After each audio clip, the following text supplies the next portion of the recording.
Annonceurs, entrepreneurs, promoteurs et chefs d'entreprise, choisissez dès à présent votre meilleur partenaire média, Ideal Production. Ideal Production est basé à Cotonou au Bénin. Ideal Production, le partenaire exclusif de Sika TV en Afrique.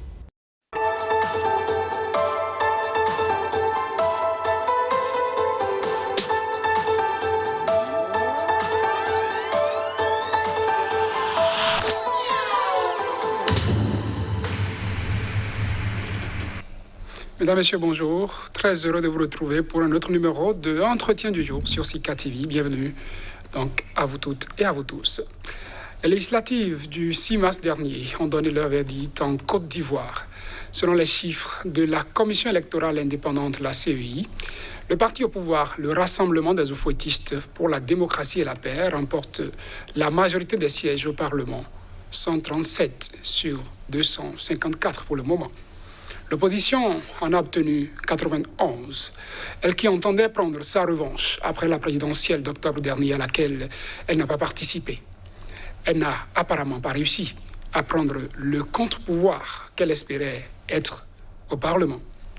Pour une élection qui, cette fois-ci, a connu la participation de la quasi-totalité de ces partis d'opposition, n'est-ce pas le pouvoir d'Alassane Ouattara qui retrouve une certaine légitimité dans le pays? Vincent Folly est directeur de publication du journal La Nouvelle Tribune. Monsieur Folly, bonjour. Bonjour, Saturnin. La Nouvelle Tribune, toujours absent des kiosques au Bénin. Oui, par la volonté du prince. Maintenant, le site est toujours fourni. Dynamique.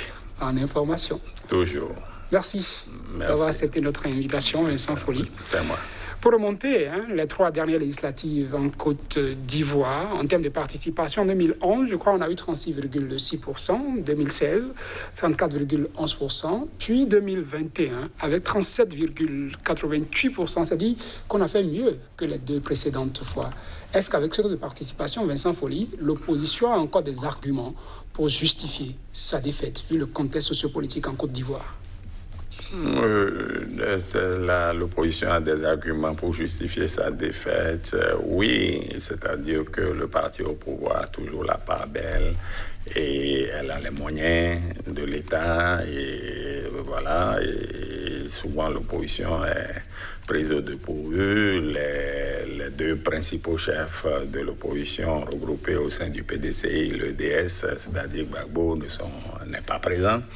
Et donc, ça doit certainement avoir joué. Mais je crois que vous avez demandé si le thème de votre émission, c'est si la légitimité de Ouattara est confirmée. Oui, on peut le dire. Il est allé aux élections présidentielles tout seul. Et les autres n'ont pas accepté d'y aller, ils ont boycotté. Mais maintenant, le temps des législatives est venu un peu trop rapidement de mon point de vue. Ils auraient pu le temps de guérir les plaies, de faire la chose. Mais ils sont allés très vite. Sinon, quelques mois de plus auraient permis à l'opposition de remonter la paix. Mais le score de l'opposition est quand même honorable. 91 sur les 255, ils évitent la majorité absolue pour le parti au pouvoir. La majorité qualifiée des 2 tiers. Les 2 tiers. Parce que vous avez dit qu'ils sont allés et trop vite. Certainement, vous parlez du parti au pouvoir, des soutiens de Ouattara et autres. Oui. Si on avait différé ces législatives, pensez-vous que le pouvoir se retrouverait sur un terrain où il risquerait de perdre? Eh bien oui, si on avait différé de quelques mois, surtout qu'on parle du retour de Gbagbo d'ici la fin de ce mois, si les élections avaient eu lieu et après son retour, les données auraient été différentes. Et je connais ce pays moins mal que tous les autres de la sous-région, j'y ai vécu. Et je sais que Gbagbo représente beaucoup pour les Ivoiriens et son retour aurait fait monter peut-être le taux de participation dans une localité comme Yopougon, et même dans cette localité où ils sont majoritaires, et ils n'ont pas pu faire voter beaucoup de gens, c'est-à-dire le taux d'abstention est quand même un peu élevé.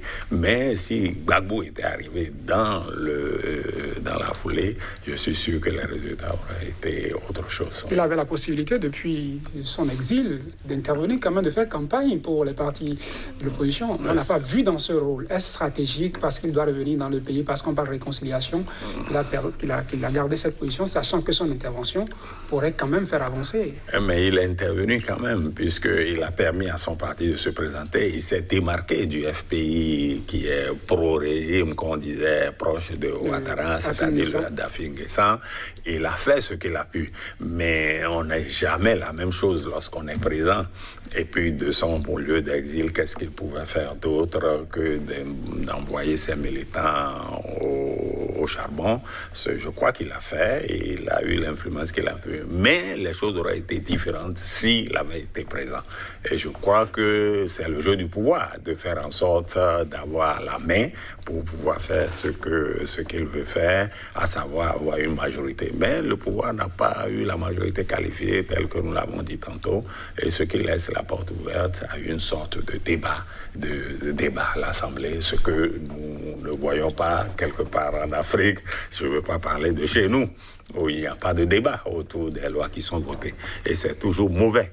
Parce que, vous voyez, il faut que l'Assemblée, c'est le haut lieu du pouvoir de la politique.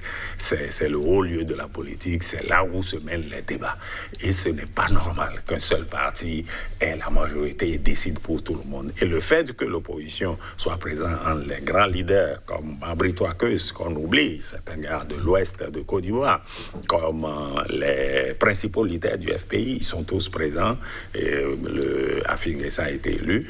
Les gens qui pouvaient être élus dans le PDCI ont été élus. Donc, il y aura un petit débat à l'Assemblée en Côte d'Ivoire.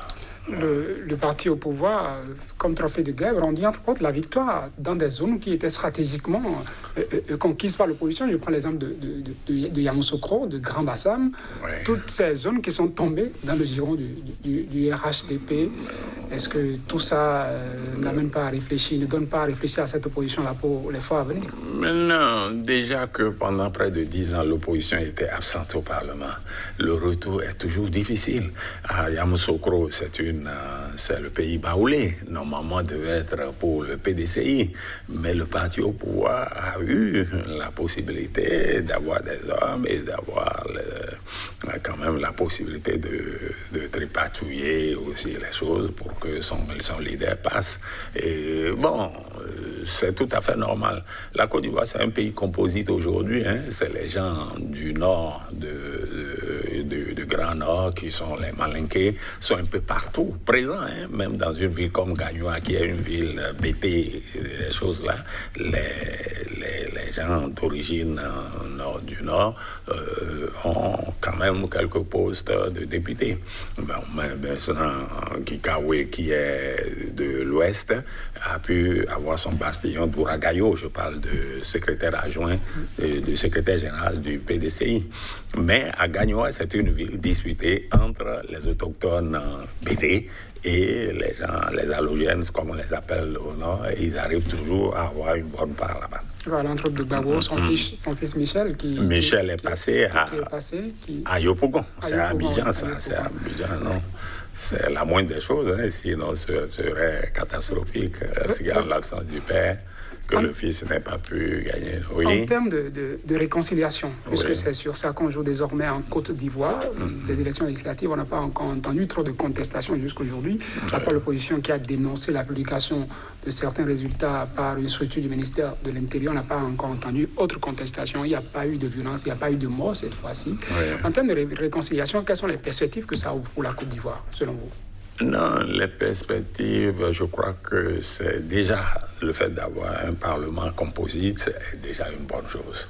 C'est déjà le début de quelque chose. Et si, avec le retour de Gbagbo, et pour la fin du mois de mars, où la CPI devait donner, je crois, son verdict, qui ne devrait pas aller dans le sens de le garder encore dans les liens de la détention, je crois que les choses peuvent avancer en Côte d'Ivoire dans le sens de créer une sorte de dialogue où les gens pourront se parler et penser les vrais plaies de la Côte d'Ivoire après donc ce qui s'est passé en 2000, dans les années 2000 à 2010.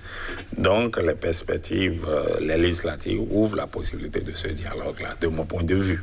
De mon point de vue, même si Gbagbo est à l'extérieur du Parlement, il peut impulser, il peut donner une certaine impulsion à cette réconciliation-là. Vu que l'opposition a quand même fait un meilleur score cette fois-ci que les autres fois avec un Gbagbo dans le pays, vous pensez que c'est, comme on le dirait en football, une remontada de l'opposition qui commencerait à partir de ces législatives-là pour les fois à venir? Oui, mais avec quelle chance, je ne sais pas. Je ne sais pas qu'en Côte d'Ivoire, il n'y a pas de limitation d'âge. Donc, Gbagbo, qui doit avoir, il est né en 1945, donc il a 76 ans cette année. Donc, il peut encore espérer revenir au pouvoir dans 5 ans. Tout est encore possible.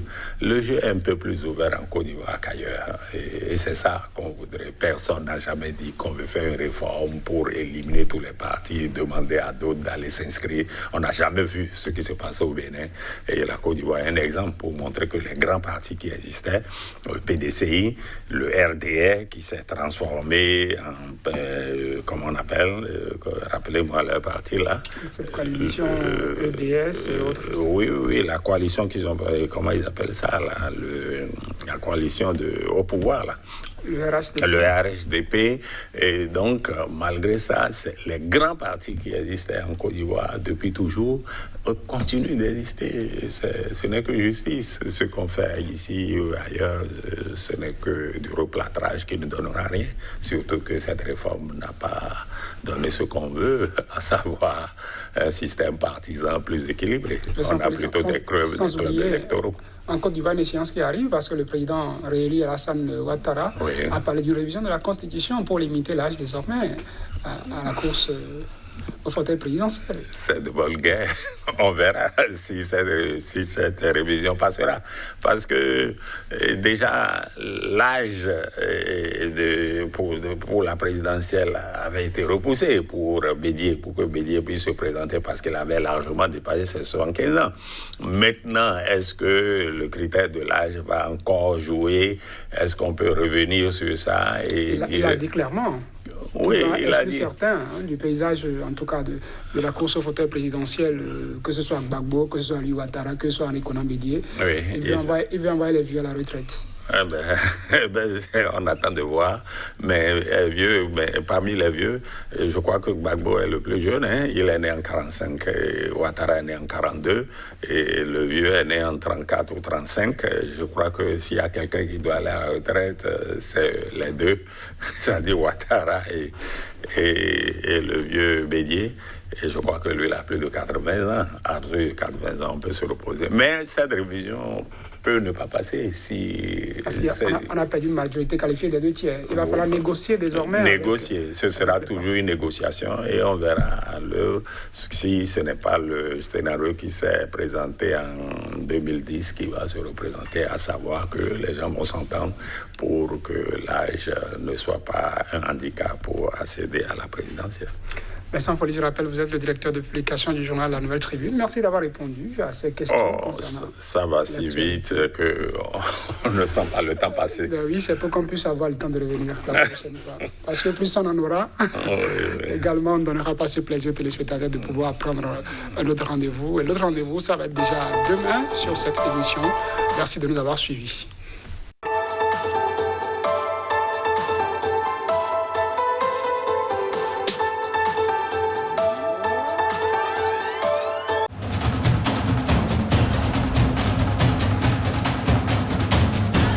Restez informés à chaque instant sur SICA.